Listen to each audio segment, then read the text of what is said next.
भारतीय राज्य व्यवस्था से संबंधित इस वीडियो में आज हम चर्चा करेंगे। सर्वप्रथम तो हम भारतीय संविधान पर एक नज़र डालेंगे, जिसमें जो उसके सभी 22 भाग हैं वो एक एक भाग करके हम देखेंगे। उसके बाद समस्त अनुच्छेदों का एक अवलोकन करेंगे। उसके बाद संविधान की अनुसूचियों पर एक नज़र डालेंगे और संविधान के स्रोत पर एक नज़र डालेंगे। चलिए शुरू करते हैं। भारत के संविधान का भाग 1 संघ और उसके राज्य क्षेत्र से संबंधित है, जो अनुच्छेद 1 से 4 तक है। दूसरा भाग नागरिकता से संबंधित है, जो अनुच्छेद 5 से 11 तक है। तीसरा सबसे महत्वपूर्ण भाग भारत के संविधान का है, जिसे मौलिक अधिकार के भाग के रूप में हम लोग जानते हैं। वह 12 से 35 अनुच्छेद तक वर्णित है। भाग 4 राज्य के नीति निर्देशक तत्वों से संबंधित है, जो अनुच्छेद 36 से लेकर 51 तक है। भाग 4 ए मौलिक कर्तव्यों से संबंधित है, जो अनुच्छेद 51 क में वर्णित हैं। भाग 5 संघ सरकार से संबंधित है, जिसमें कार्यपालिका, संसद, राष्ट्रपति की विधायी शक्तियाँ, संघ की न्यायपालिका, भारत का नियंत्रक एवं महालेखा परीक्षक से संबंधित उपबंध दिए गए हैं, जो अनुच्छेद 52 से लेकर अनुच्छेद 151 तक में वर्णित किए गए हैं। उसके बाद भाग 6 शुरू होता है, जिसमें राज्य सरकारों से संबंधित उपबंध दिए गए हैं, जो अनुच्छेद 152 से लेकर 152 से लेकर के 237 तक में वर्णित है, जिसमें अलग अलग कैटेगराइजेशन है। कार्यपालिका, राज्य का विधानमंडल, राज्यपाल की विधायी शक्तियाँ, राज्यों के उच्च न्यायालय, अधीनस्थ न्यायालयों संबंधित उपबंध दिए गए हैं। अनुच्छेद भारत के संविधान का भाग 8 संघ राज्य क्षेत्र से संबंधित है, जो अनुच्छेद 239 से लेकर 242 तक है। अनुच्छेद 9 पंचायतों से संबंधित है, जो अनुच्छेद 243 से 243 तक में वर्णित है। अनुच्छेद 9 का नगर पालिकाओं से संबंधित है। अनुच्छेद 9 का सहकारी समितियों से संबंधित है। भाग 10 अनुसूचित और जनजातीय क्षेत्रों से संबंधित है। भाग 11 संघ और राज्यों के बीच संबंध से संबंधित है, जिसमें विधायी संबंध और प्रशासनिक संबंध वर्णित हैं। इसमें अनुच्छेद 245 से लेकर के अनुच्छेद 263 तक के उपबंधों का समावेश है। भाग 12 वित्त, संपत्ति, संविदा और वाद से संबंधित है, जो अनुच्छेद 264 से लेकर अनुच्छेद 300 क तक में वर्णित है। भाग 13 भारत के राज्य क्षेत्र के भीतर व्यापार, वाणिज्य एवं समागम से संबंधित है, जो अनुच्छेद 301 से लेकर 307 तक में वर्णित है। भाग 14 संघ और राज्यों के अधीन सेवाएं नाम से है, शीर्षक से है, जिसमें 308 से लेकर 323 अनुच्छेद हैं। भाग 14 का महत्वपूर्ण है। ट्रिब्यूनल्स की व्यवस्था इसमें है। अधिकरण 323 क से लेकर 323 ख तक वर्णित है। उसके बाद का भाग 15 वो भी बहुत महत्वपूर्ण है, निर्वाचन से संबंधित है, जिसमें 324 से लेकर 329 का तक के अनुच्छेद हैं। भाग 16 कुछ वर्गों से संबंधित विशेष प्रावधान दिए गए हैं, जिसमें अनुच्छेद 330 से लेकर 342 तक का प्रावधान है। भाग 17 राजभाषा से संबंधित है, जिसमें संघ की भाषा, प्रादेशिक भाषाएं, सर्वोच्च न्यायालय, उच्च न्यायालय आदि की भाषा और विशेष निर्देश दिए हुए हैं जो अनुच्छेद 343 से लेकर 351 तक में वर्णित है। इसके बाद महत्वपूर्ण भाग शुरू होता है, वह है भाग 18 जो आपात उपबंध से संबंधित है। इसमें अनुच्छेद 352 से लेकर 360 तक के उपबंध दिए हुए हैं। उसके बाद अनुच्छेद 19 ये मिसलेनियस है, 361 से लेकर 367। उसके बाद भाग 20 है संविधान का संशोधन, जिसमें केवल एकमात्र अनुच्छेद 368 है। भाग 21 अस्थायी संक्रमणकालीन और विशेष उपबंधों से संबंधित है, जो 369 से लेकर 392 तक में वर्णित है। उसके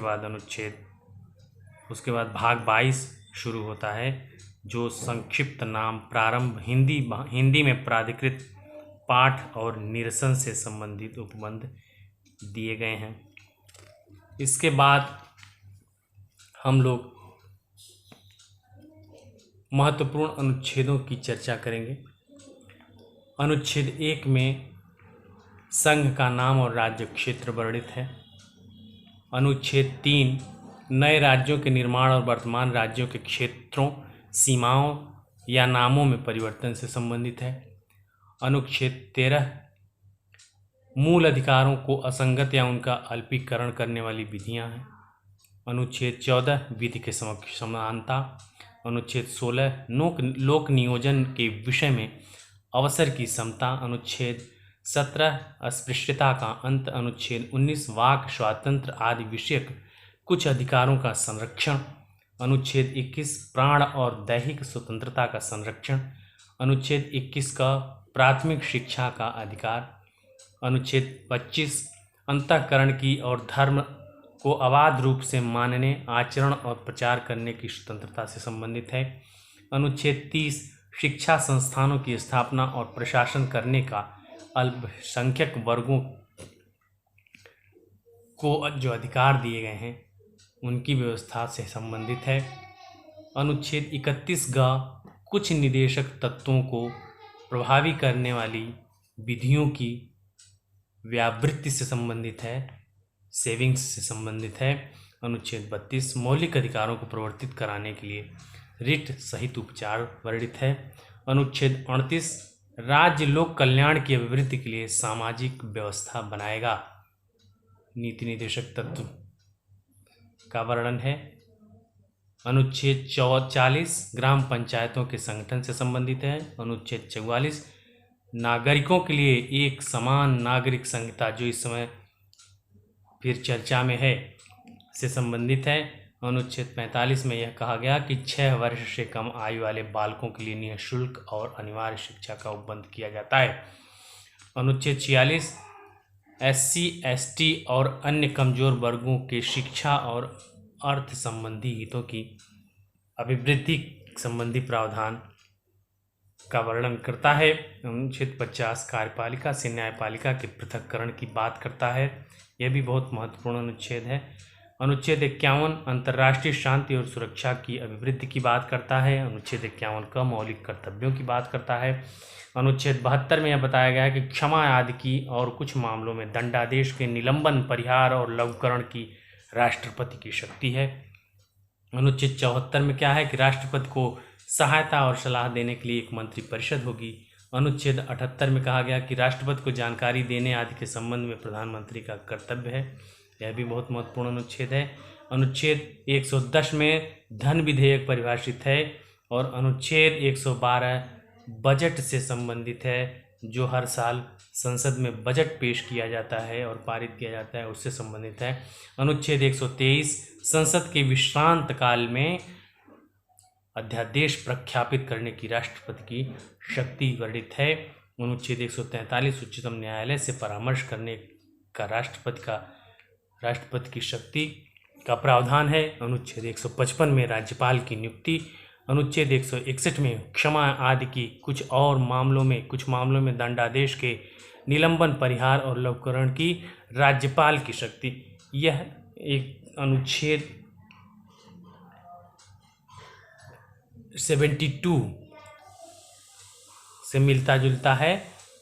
वहाँ राष्ट्रपति की शक्ति दी हुई है अनुच्छेद 72 में, यहाँ राज्यपाल की शक्ति दी हुई है। अनुच्छेद 163 में राज्यपाल को सहायता और सलाह देने के लिए एक मंत्रिपरिषद की व्यवस्था की गई है। अनुच्छेद 167 में राज्यपाल को जानकारी देने आदि के संबंध में मुख्यमंत्री के कर्तव्य का वर्णन है। अनुच्छेद 169 में राज्यों में विधान परिषदों का उत्साधन या सृजन की व्यवस्था की गई है। अनुच्छेद 200 विधेयकों पर अनुमति संबंधी प्रावधान वर्णित हैं। अनुच्छेद 213 विधानमंडल के विश्रांत काल में अध्यादेश प्रख्यापित करने की राज्यपाल की शक्ति है। यह अनुच्छेद राष्ट्रपति के 123 में जो वर्णन है, राष्ट्रपति की जो शक्ति दी हुई है संसद के विश्रांत काल में अध्यादेश प्रख्यापित करने की राष्ट्रपति की शक्ति, उसी तरह का प्रावधान 213 में किया गया है। इसमें विधानमंडल के विश्रांत काल में अध्यादेश प्रख्यापित करने की राज्यपाल की शक्ति वर्णित है। 226 कुछ रिटें निकालने की उच्च न्यायालय की शक्ति है। अनुच्छेद 239 का दिल्ली के संबंध में विशेष प्रावधान है। अनुच्छेद 249 बहुत महत्वपूर्ण है, राज्य सूची के विषय के संबंध में राष्ट्रीय हित में कानून बनाने की संसद की शक्ति वर्णित है। अनुच्छेद 262 में अंतर्राज्यीय नदी घाटियों के जल संबंधी विवादों का न्याय निर्णय एडजुडिकेशन से संबंधित प्रावधान दिए गए हैं। अनुच्छेद 263 अंतर्राज्यीय परिषद के संबंध में उपबंध है। अनुच्छेद 265 विधि के प्राधिकार के बिना करों का अधिरोपण नहीं किया जाएगा। अनुच्छेद 265 में यह वर्णित है। अनुच्छेद 275 कुछ राज्यों को संघ से अनुदान संबंधी प्रावधान है। अनुच्छेद 280 में वित्त आयोग। अनुच्छेद 300 वाद और कार्यवाहियों से संबंधित है।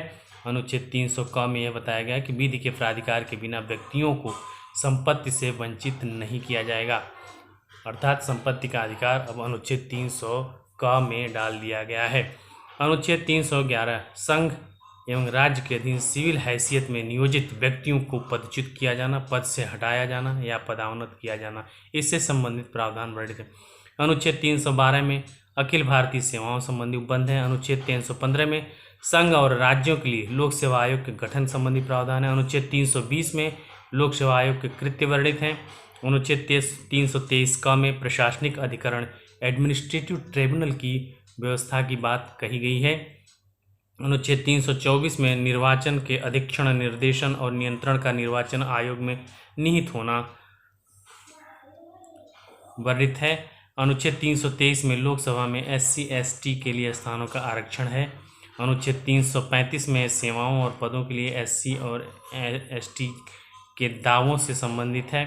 अनुच्छेद 352 आपात की उद्घोषणा, इसको राष्ट्रीय आपातकाल के नाम से जाना जाता है।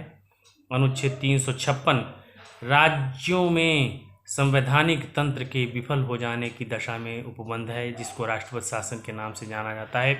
अनुच्छेद 360 वित्तीय आपात के बारे में उपबंध की चर्चा करता है। अनुच्छेद 365 संघ द्वारा दिए गए निर्देशों का अनुपालन करने में या उनको प्रभावी करने में असफलता का क्या प्रभाव होता है, ऐसा वर्णन किया गया है। 368 संविधान के संशोधन करने की संसद की शक्ति और उसके लिए प्रक्रिया वर्णित है।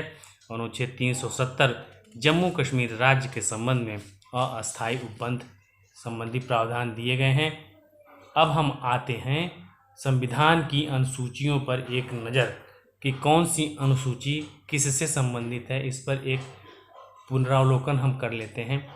पहली अनुसूची में राज्यों के नाम और उनके न्यायिक क्षेत्र वर्णित हैं। दूसरी अनुसूची में संघ राज्य क्षेत्रों का नाम और उनकी सीमाएं दी हुई हैं। तीसरी अनुसूची में